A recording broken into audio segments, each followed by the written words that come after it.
Kreasi seni Goreja Gaji.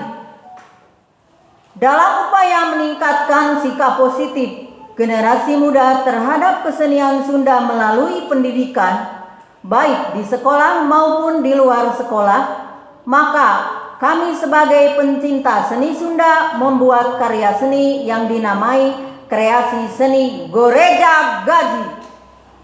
Nama Goreja berasal dari bahasa Sunda yang berarti giat, rajin, gesit.